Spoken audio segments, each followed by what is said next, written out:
La Fédération québécoise des chasseurs et pêcheurs veut sensibiliser la population quant aux enjeux liés à l'accès aux plans d'eau. Pour en parler, nous recevons aujourd'hui le directeur général de la Fédération, M. Marc Renaud. M. Renaud, bonjour.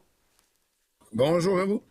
Pouvez-vous nous expliquer un peu de quoi relève cette grande campagne que vous avez déployée à travers le Québec au complet pour parler de l'accès aux plans d'eau? C'est un problème au Québec, pourtant on a des milliers de lacs.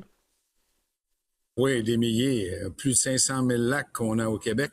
Ça fait longtemps qu'on travaille le dossier. On a essayé à maintes et maintes reprises d'intervenir auprès des gouvernements parce que c'est leur responsabilité qui, au fil des ans, ont transféré aux municipalités. Puis là, depuis quelques mois, on se préparait justement à cette campagne. Pourquoi cette grande campagne? Parce que là, on veut sensibiliser la population en général que c'est pas rien que les pêcheurs que ça touche l'accessibilité au plan d'eau. On parle de canotiers, de gens en pedalboard, juste de plaisanciers ou de gens qui veulent aller sur le bord de l'eau. De plus en plus, c'est restrictif. Avant, on voyait ça autour des grands centres, Montréal, Québec. Mais là, ça commence à se répandre partout. Et les municipalités qui ont un fardeau maintenant qui leur est incombé de s'assurer de l'accès aux plans d'eau, de protéger les plans d'eau, bien, ils ont des contraintes citoyennes. Ils essayent d'y répondre. Puis là, ben, l'accessibilité est là, mais des fois, il faut payer jusqu'à 300 $. Quand on parle de contraintes citoyennes, qu'est-ce qu'on entend? C'est des lacs qui seraient ou des plans d'eau qui seraient enclavés par des terrains privés? Exactement. Puis qu'il y avait chaque plan d'eau au Québec, même au Canada, devrait avoir un accès pour tous parce que c'est un bien collectif. Mais tranquillement, pas vite, il s'est bâti en défaveur de nous pour l'immobilier. Il s'est bâti des chalets. Les villes se sont agrandies puis ont clavé les tours de lac, même en enlevant des accès pour tous. Donc, on est rendu avec des lacs qui se privatisent quand c'est un bien collectif.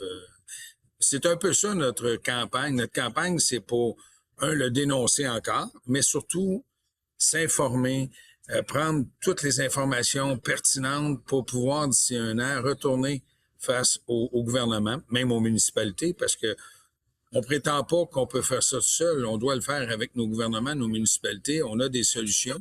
Mais là, en faisant notre campagne, la première action qui se fait sur le terrain le 13 juin, ça a commencé un peu la semaine passée, ben, il y a des flyers qui sont distribués à tout le monde. On demande aux gens d'aller scanner le code QR, de nous dire s'ils ont vécu des problématiques ou des bons coups, parce c'est sûr qu'il y a des bons coups au Québec aussi, et on veut s'en imprégner, on veut bien les saisir pour bien documenter, puis après ça, ben, en fait, c'est faire nos devoirs comme du monde, puis après ça, amener des pistes de solutions aux municipalités pour qu'on récupère tous les plans d'eau du Québec. C'est un bien collectif, je le répète, puis c'est majeur, on doit se le préserver. Exactement, sensibiliser et informer. Vous l'avez mentionné brièvement, là, certaines municipalités mettent en place des moyens que vous... Sur votre site web, vous parlez un peu de moyens détournés pour privatiser certains cours d'eau. On pense à des frais de plusieurs centaines de dollars parfois pour l'accès aux rampes d'eau. Ça, pouvez-vous nous parler un peu de cette Bien, réalité-là? certainement.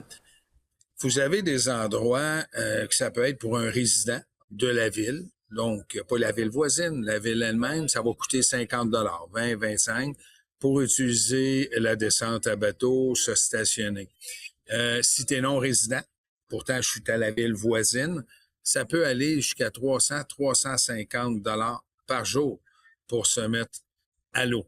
Donc, ils disent pas qu'ils privatisent, ils permettent l'accès, mais à 350 par jour, c'est cher. Et d'autres villes, il n'y a pas de frais, mais il n'y a pas de stationnement. Les stationnements dans les rues sont bloqués à seulement ceux qui ont des vignettes, donc les résidents. L'accessibilité, elle est là. À des endroits, par contre, c'est carrément fermé. Là. Si vous n'êtes pas résident, vous ne pouvez pas y accéder. C'est pas l'ensemble, mais moyen détourné, c'en est un. À 350 si je vais vous voir chez vous, je vais le payer une fois, mais je n'irai pas ailleurs par l'année. Bien, justement, ces frais, est-ce que ce n'est pas un moyen pour ces municipalités de lever des fonds pour entretenir les infrastructures qui sont offertes aux plaisanciers, aux pêcheurs qui veulent utiliser ces plans d'eau? Il y en a qui vont dire, mais à 350 par jour, j'irai pas, donc je ne mettrai pas d'argent pour entretenir. On avait fait une campagne, un sondage auprès de nos pêcheurs, nos membres. Le monde était prêt à payer 10, 15, 20 pour la journée utilisée parce qu'on doit entretenir les infrastructures, puis oui, on est content. Et il y a des programmes provinciaux, fédéraux qui existent. D'ailleurs, ils vont chercher des sommes d'argent, ce sont nos impôts, pour améliorer leurs accès au plan d'eau, mais réservés à leurs citoyens. Fait que non, au contraire, on est pour ça. Les gens, il faut trouver une solution, je crois, abordable. Il y a un chiffre, la quantité de gens qui peuvent utiliser les plans d'eau, tu n'as pas besoin de charger 300. Je pense honnêtement, un 15 à 20 $ serait accepté de tous et ça maintiendrait des infrastructures. C'est pour ça qu'on dit que on comprend le fardeau des municipalités, puis on doit entretenir nos accès à l'eau. Et on est joueurs là-dedans avec eux. On veut s'asseoir avec eux, trouver des solutions et probablement finir avec un règlement cadre pour l'ensemble du Québec. Donc, il n'y aura pas des mesures juste permises à ceux qui ont plus les moyens que d'autres. Donc, ça va être un accès équitable à tout le monde, puis l'objectif va être le bon.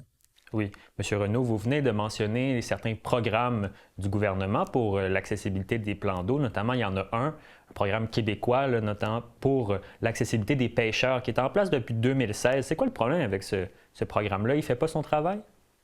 Bien, oui, il fait son travail en partie.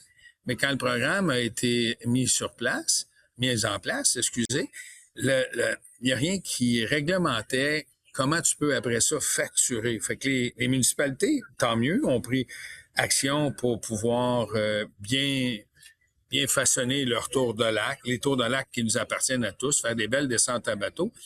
Mais malheureusement, il n'y avait pas de critères qui disaient tu peux pas privatiser ou tu peux pas charger une forme inéquitable. Donc là, il est rentré un nouveau joueur. Il faut faire attention maintenant, les plantes aquatiques envahissantes. C'est un nouveau joueur aussi que certaines municipalités utilisent. Ben non, je pourrais pas dire ça, mais certains gens utilisent avec un mauvais objectif. Oui, parce que ça peut être un vrai problème, les plantes aquatiques. C'est un vrai problème. On s'y attarde d'ailleurs à la Fédération. On vient de faire notre première station de lavage en partenariat avec la Réserve faunique des Laurentides. Il y a de l'argent disponible auprès du gouvernement. On veut être partenaire avec les municipalités justement pour enrayer, parce que c'est un vrai enjeu sérieux qui, même si on aurait tous les accès possibles, quand les lacs sont contaminés, tu fais plus de pêche, tu vas pas te baigner par la myriaphile AIPI. C'est vraiment pas agréable de se baigner. Il y a des frais pour enlever ça. Puis on va être joueur avec les municipalités. Donc, des stations de lavage, on y croit. Mais encore là, il y en a, quand on disait de moyens détournés, stations de lavage, j'en ai vu à plusieurs places, surtout dans le sud du Québec, jusqu'à 400 $ pour se laver pour un non-résident ou un non-riverain. 400 $, c'est pas sérieux parce que si vous avez un terrain, puis moi j'arrive avec ma chaloupe, ça coûte 400, je vais t'appeler, puis je vais te dire « Hey Félix, je peux-tu passer sur ton terrain, matcher la chaloupe? » Tu vas me dire « Oui, on va contaminer le lac pareil. » Fait que l'effet de s'assurer de ne pas contaminer son lac, faut pas que ça soit un objectif bidon. Ça doit être un vrai objectif. C'est pas en chargeant 300 $ pour un non-résident que tu enrayes les plantes aquatiques envahissantes. Fait qu'on a plusieurs enjeux qu'on veut cibler, comprendre avec les gens, les sensibiliser que c'est une réalité, les municipalités aussi, puis dire à ces gens-là, la Fédération, on est un joueur important, puis on veut faire partie de la solution avec vous. Exactement. Une grande campagne, on l'a dit tout à l'heure, qui se veut une campagne de sensibilisation, d'information, mais également de revendication. En terminant, M. Renaud, qu'est-ce que la Fédération québécoise des chasseurs et pêcheurs veut mettre de l'avant? Quelles sont vos solutions pour ce problème de l'accès au plan d'eau? Ben, une tarification. S'il y a une tarification, la solution, c'est une tarification équitable pour tous. Hein? On est tous résidents du Québec. Demander même au gouvernement, ça fait longtemps qu'on demande aux provinciales, puis on pensait bien que ça y était avec la CAQ, d'avoir une réglementation cadre. Donc, il faut obligatoirement se laver. Il faut obligatoirement rendre accessibles les plans d'eau du Québec. Elle n'appartient pas à la municipalité, elle nous appartient à tous.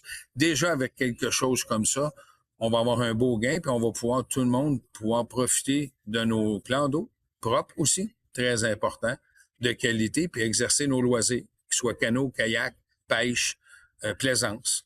Et il faut juste s'enligner là pour que tout le monde soit partie prenante à l'intérieur de ce programme-là. Eh bien, c'était M. Marc Renaud, directeur général de la Fédération québécoise des chasseurs et pêcheurs. Merci beaucoup, M. Renaud. Ça fait plaisir. Bonne journée à vous. Bonne journée.